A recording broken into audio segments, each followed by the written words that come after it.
Oi, pessoal. Eu tô contando aqui a história do inglês e ligando com o exercício de concentração de hoje, dia 12, que o ganso perdeu a pena, como devolver a pena para o ganso.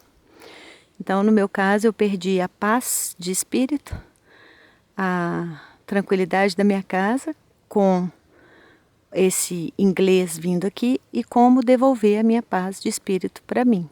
Só eu posso fazer isso. Mais ninguém. O que ele iria fazer é fingir, é o que ele fez, é fingir amizade e roubar minha paz de espírito. Se eu deixasse na mão dele, se eu deixasse ele escolher, minha paz de espírito não ia voltar nunca mais. Então, eu queria contar um caso que é muito engraçado. Ele falou que não almoçava, que ele só jantava. Mas ele ficava aqui os dias trabalhando e eu, como eu falei, eu tinha muita facilidade de fazer doces, mas eu tinha uma dificuldade de fazer comida para mim. E nessa época eu fiz farofa quase todo dia, porque eu estava com muita saudade de couve, de comida brasileira, e aqui tem muita couve, né, para as galinhas, mas tem. Então eu fiz farofa quase todo dia. Tinha também farinha de mandioca, que na Alemanha não tem. Então, me esbaldei aqui. Então, eu fazia todo dia e comia, ou então arroz com ovo, que eu comia. Como ele falou que não almoçava, eu fazia o meu arroz com ovo, cuscuz também, aqui come-se muito cuscuz. Cuscuz é muito fácil de fazer, cuscuz marroquino. Aí é só pôr na água lá, hidratar, tá feito. Então eu comia muito isso e comia quietinha, porque eu já estava tão exausta e eu não estava com vontade de dividir com ele e de conversar e de fazer comida para ele, não, de jeito nenhum que eu queria isso para mim. E ele falou que não comia, mas era tão impressionante que todas as vezes que eu estava comendo, ele aparecia lá. Eu não ligava, eu achava que era coincidência, mas não era. Ele falou que não comia para me enganar, mas ele chegava com uma carinha de assim, ei, vim tomar um copo d'água. E aí eu parava de comer para fazer comida para ele, porque eu oferecia e ele aceitava. Mas isso aconteceu tantas vezes, me esgotou tanto, porque não era o combinado. E porque se ele fosse um trabalhador normal, eu não ia fazer isso. Mas como ele era amigo, ele entrava e comia. Então era uma relação tão assustadora, tão invasiva e tão desagradável, mas ao mesmo tempo uma pessoa tão simpática, agradável, assim,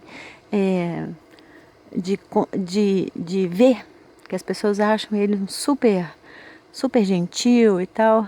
Até hoje, quando as pessoas me perguntam se eu vou ficar brigada com ele, algumas pessoas falam assim, não, mas ele parece tão simpático. Muito. Então, ele começou a ficar completamente invasivo e eu teve um problema aí com os cogumelos, que ele queria ser sócio da produção de cogumelo, mas não era para fazer cogumelo não, era só para me explorar. Ele queria me emprestar 200 euros e aí ele ia fazer um monte de estantes e tudo e depois ele ia me explorar, que eu ia ter que pagar isso eternamente. A minha sorte é que para o equipamento dele, as coisas que ele queria para trabalhar, tinha que ser de altíssima qualidade. E ele resolveu comprar as minhas, porque ele estava aflito para fazer, para mostrar para a mulher dele que ele tinha trabalho e tal. Então ele comprou as minhas de péssima qualidade. E não deu para aceitar. Até o tamanho estava errado, estava tudo errado. E eu tive que trocar tudo. E não consegui trocar, porque ele me falou a loja errada, porque foi uma coisa assim, super desagradável. E eu passei o dia inteiro fazendo essas coisas, de noite ele queria vir para cá. Não atendi o telefone, não atendi a porta e ele tentou entrar. Ele tentou entrar mesmo com a porta fechada, porque ele já se sentia dono. Aí então no outro dia eu fui lá na casa dele e falei com ele, olha, não aparece nunca mais na minha casa. E as pessoas levam muito susto, porque acham que eu vou ceder eternamente. E eu ponho limite numa boa, assim. Numa boa não é, não gosto. Mas eu falo, ó, chega, vai pra lá, chega. Então eu falei e ele ficou me provocando, me provocando. E não, no primeiro dia não. No primeiro dia ele falou, oh, que pena, nossa, mas ia ser tão legal e tal. E aí eu falei com ele assim, ó, pra não falar que era pra sempre, eu falei, ah, vão ficar 3 semanas distantes e depois a gente vê o que acontece. Mas era 3 semanas para depois ficar para sempre. E 3 semanas para tentar uma nova conversa. 5 semanas depois, ele manda uma mensagem super violenta, falando que ele vinha aqui, recebeu o dinheiro que ele tinha para receber, e ele sabia que eu não tinha dinheiro para pagar, porque o combinado era quando eu tivesse dinheiro, e que já tinha passado 5 semanas e eu combinei 3. Então, na verdade, ele mentiu. Ele ajuntou 2 situações que eu adorei que foi comigo, porque então eu vi que tinha mentira aí, porque o combinado era 3 semanas para voltar a conversar, não era para eu pagar nada. O combinado de pagar era quando eu pudesse. Então eu percebi que ele ia ficar super violento enquanto eu não desse o dinheiro. E aí, nesse dia que eu fui lá conversar com ele, quando ele mandou a mensagem violenta, falando que vinha aqui na minha casa, eu falei, na minha casa você não entra nunca mais. E ele ficava assim, quando é que você vai me pagar? Quando é que você vai me pagar? E falava baixinho para me provocar. E eu fiquei louca e comecei a gritar com ele, eu não sei que dia que eu vou pagar. Eu já falei que eu vou pagar, ele sabia que eu era honesta. Eu já falei que eu vou pagar. Então eu comecei a gritar sozinha, porque ele falava baixinho, me irritando, me provocando. No outro dia eu encontrei com a Fátima e contei para ela que eu tinha brigado com ele. Ela falou, eu vi uma louca mesmo gritando, mas eu não imaginei que fosse você porque eu estava falando inglês, mas era um inglês porquíssimo, mas como ela não entende nada, ela achou que era inglês mesmo. E ela falou, mas eu vi que era sua voz, se você não fala inglês, então eu não entendi nada, que louca que era aquela. E ela falou assim, era só uma voz que eu ouvia. Aí eu comecei a entender que ele, porque a gente recebe informação das pessoas, ele estava me provocando. Se alguém passasse na rua, ele falava, olha, ela é louca, olha como ela grita. Eu tô aqui, não tô fazendo nada, sou tão bom, sou tão simpático. E ela é uma louca. Já conheço essas histórias, isso já aconteceu muito comigo.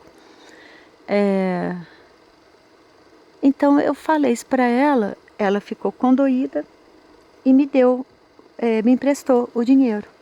Os 200 euros eram os 230. Ela me emprestou, eu fui lá e enfiei no nariz dele. Então acabou com a chance dele de me constranger, porque ele não imaginava que ia ter uma solução, que alguém ia me emprestar esse dinheiro, ou que eu ia me virar e ter esse dinheiro de alguma forma. Ele já sabia todos os meus cálculos, ele já sabia que ele ia poder me explorar, ele estava com controle já de tudo, porque ele ficava perguntando como amigo. Então eu ia falando, não posso pagar, posso pagar. Eu tenho, dia 10 eu tenho, hoje eu não tenho. Então ele já sabia tudo. E levou um maior susto, porque eu joguei o dinheiro na cara dele lá. E nunca mais conversei com ele. Então depois a gente conversa mais sobre essas coisas. Como que o Grabovoi me ajudou nisso tudo. Porque era para esse cara, o que ele queria, na verdade, era a casa. Ele sempre quis essa casa, nunca pôde pagar. A casa dele é 3 vezes mais barata que essa aqui. Então, o que ele queria não era amizade, não era convivência, era explorar do arroz do chazinho do arroz até a casa inteira. Por isso o constrangimento. Por isso a dificuldade de pôr limite, porque o limite dele era outro. É isso. Eu te vejo na eternidade e jogo pétalas de rosa sobre você. Um abraço.